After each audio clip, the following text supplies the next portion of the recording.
Saya sampaikan tentang cara berdakwah yang baik, yang santun.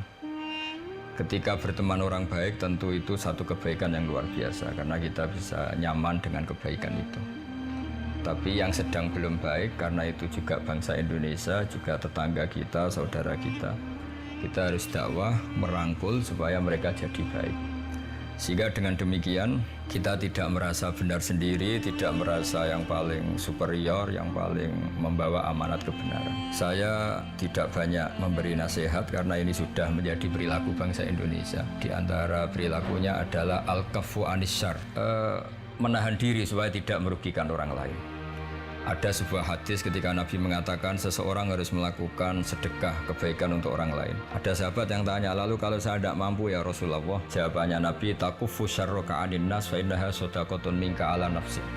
Yang penting aktivitas kamu, ucapan kamu, atau keputusan politik kamu, atau apa saja yang kamu lakukan tidak merugikan orang lain. Takufu syarroka anin nas fa innaha sodakotun minka ala nafsi. Jadi di antara kebaikan Islam adalah kita kalau tidak bisa berbuat baik sama orang lain, setidaknya tidak merugikan orang lain. Dengan demikian maka agama ini menjadi berkah bagi semua, jadi rahmatan lil alamin. Banyak yang belum sadar bahwa kaum perempuan memegang peran strategis dalam menjaga persatuan dan membangun sebuah negara. Bagi saya, perempuan merupakan tiang negara. Al-mar'atu ibadul bilad, faiza saluhat saluhatil bilad, faiza fasadat fasadatil bilad. Maka memperkuat negara dengan membangun perempuan. Selama 18 tahun, saya melayani masyarakat. Saya melihat kontribusi perempuan memberi dampak yang sangat signifikan bagi keluarga, komunitas, kota, bahkan negara, bahkan dalam kondisi yang penuh tantangan seperti saat ini. Mereka merawat keluarga, mencerdaskan generasi bangsa, hingga berkarya menjadi kebanggaan Indonesia. Untuk itu, kita tidak bisa mengecilkan kontribusi perempuan dalam membangun masa depan. Kinilah saatnya perempuan untuk bangkit bersatu membangun negeri.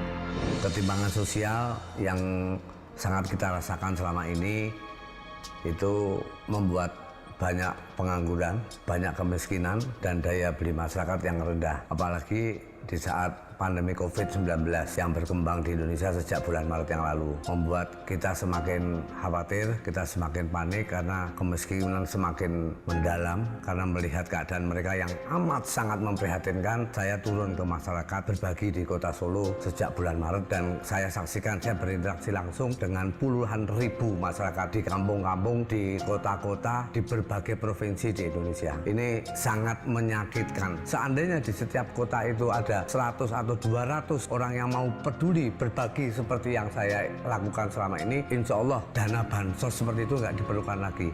Saya mempraktekkan sila kelima, keadilan sosial bagi seluruh rakyat Indonesia. Ini yang harus kita perjuangkan untuk rakyat Indonesia. Itu yang saya mengetuk hati saudara-saudara saya di seluruh Indonesia yang memiliki, yang mempunyai kelebihan. Monggo, ayo kita berbagi. Ayo, kalau kita bicara demi NKRI, ini saatnya sekarang kita ini bersatu, berbagi bersama-sama. Mudah-mudahan kepedulian kolektif ke depan ini bisa terjaga.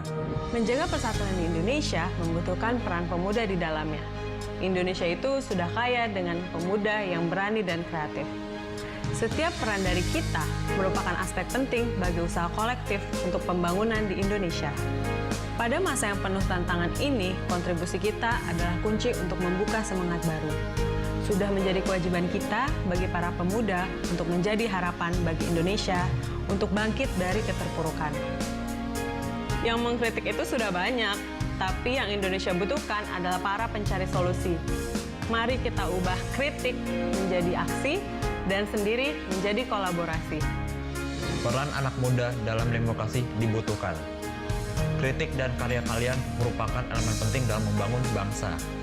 Namun, penting bagi kita untuk menyuarakan suara kita dengan benar. Maka dari itu, pengetahuan tentang hukum itu penting.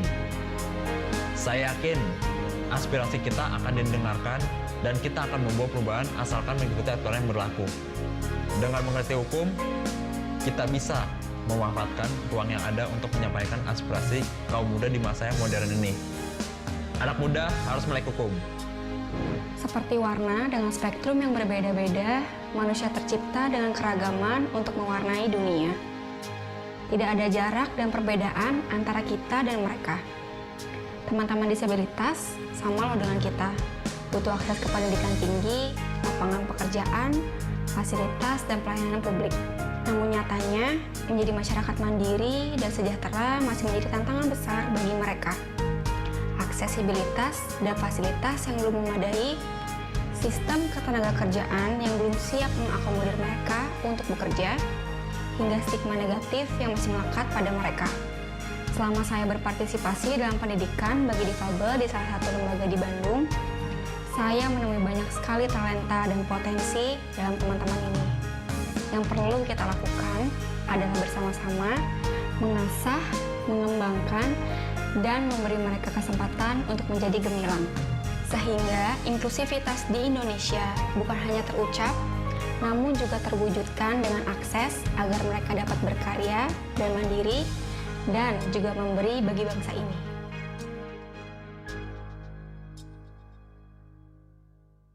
Bapak Soeharto, kita sudah saksikan bersama tayangan tentang para perawat persatuan. Pertanyaan pertama, mereka ini siapa saja sih sebenarnya? Mereka ini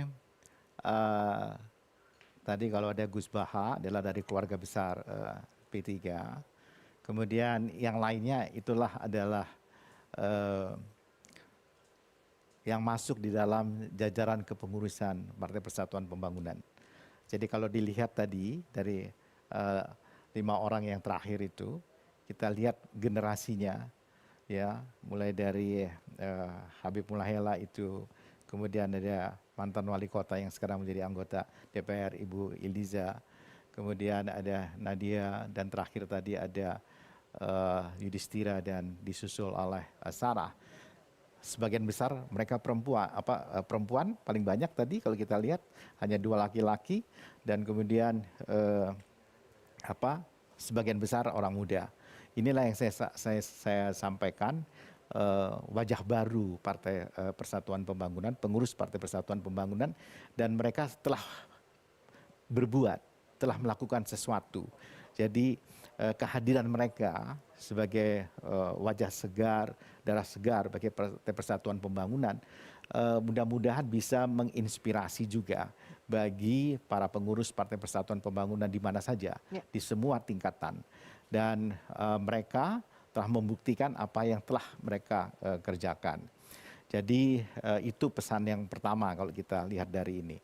Yang kedua, mereka juga ingin sudah bisa mewakili atau merepresentasi, sudah paham apa persoalan yang dihadapi oleh masyarakat, dan kemudian bukan lagi berpikir solusi, tetapi mereka sudah menjadi bagian dari solusi itu sendiri. Ya, jadi ini yang menarik gitu. Dalam kaitan dengan itu, Pak Soeharto, peran mereka nanti dalam merealisasikan visi dan misi P3 ke depan akan seperti apa? Ya, pertama tentu ini yang dengan tagline yang kami kenalkan, apa yang disebut dengan merawat persatuan dengan pembangunan. Inilah cara-cara kita untuk menjaga, memelihara, merawat persatuan itu dengan pembangunan. Orang tidak mungkin bisa kita ajak berhimpun, bersatu ketika keadaan dirinya lapar, atau ketika keadaan dirinya itu tidak diperhatikan kaum difabel, terjadi eksklusivitas. Tidak mungkin. Karena itu harus ada solusi yang hadir di sana sehingga mereka benar-benar merasa inklusif seperti tadi yang disampaikan oleh Sarah. Jadi dengan demikian Sarah itu sudah menjadi bagian dari solusi. Solusi apa? Merawat persatuan, dan dia membangun. Nah, inilah para perawat persatuan yang dengan demikian merawat persatuan dengan pembangunan itu satu tag yang tarik nafasnya itu sekali. Ya. Jadi kita nggak bisa hanya berhenti di merawat persatuan tanpa pembangunan. Ya. Seperti yang saya sampaikan tadi. Jadi mereka mau bisa bersatu sepanjang memang mereka juga lapangan kerja ada, kemudian daya beli mereka terpelihara, tersedia. Tapi kalau mereka tidak ada itu semua, sulit kita untuk bicara dengan mereka Ya. apa itu persatuan. Kalau kita lihat tadi kan Bapak Soeharto mengatakan bahwa ada sebagian yang pengurus. Tapi sebagian rasanya tidak ya, mereka bukan orang P3. Jadi kalau mau jadi perawat persatuan apakah harus jadi anggota Partai Persatuan Pembangunan atau tidak nih? Kalau yang terakhir tadi ini Ya. saya lihat dari 6 yang ditayangkan, dan juga mengejutkan buat saya, itu yang pertama Gus Baha yang saya kenal, itu memang dari kalangan kami sendiri sebenarnya. Kemudian yang 5 yang terakhir itu yang saya kenal adalah para pengurus Partai Persatuan Pembangunan. Saya kira yang baru ya, wajah-wajah baru. Ya. Gitu. Tapi kalau kita bicara tentang merawat persatuan, itu kan sebuah misi yang sebetulnya merupakan misi bangsa ya. Dan itu lintas partai, itu lintas agama, lintas etnis. Saya rasa apa yang ditawarkan oleh P3 ini adalah sesuatu yang sifatnya universal. Memang sekarang kan menjadi kemasan untuk tampilan baru, semangat baru, energi baru P3 dengan wajah barunya. Tapi yang saya lihat nih, ini yang ingin ditularkan oleh P3 kepada seluruh rakyat Indonesia, bahwa P3 ini memberikan ajakan kepada seluruh rakyat Indonesia untuk merawat persatuan dengan pembangunan. Betul nggak? Ya. Kita memang diajarkan bahwa sebaik-baik manusia adalah manusia yang dilahirkan untuk menegakkan kebenaran dan mencegah kebatilan, mencegah kemunkaran, dan sekaligus juga memantapkan keyakinannya akan Tuhan yang Maha Kuasa. Ya, jadi tidak hanya amar ma'ruf nahi munkar, tapi di situ juga ada kelanjutnya, wa tu'minuna billahi. Jadi harus beriman dengan yang dimantapkan dalam menegakkan amar ma'ruf nahi munkar. Nah, bagian-bagian tadi yang kita lihat itu adalah satu kerja menurut saya yang wujudnya itu jelas. Bagaimana amar ma'ruf, dan kemudian juga bagaimana seperti tadi yang disampaikan oleh Gus Baha, bagaimana mencegah kemunkaran tadi. Ya, saya rasa apa yang ditawarkan oleh P3 saat ini adalah luar biasa. Pesan yang penuh semangat, penuh keyakinan dan harapan untuk masa depan yang lebih baik, dan bisa menjadi rumah untuk semua orang sebetulnya. Insya Allah.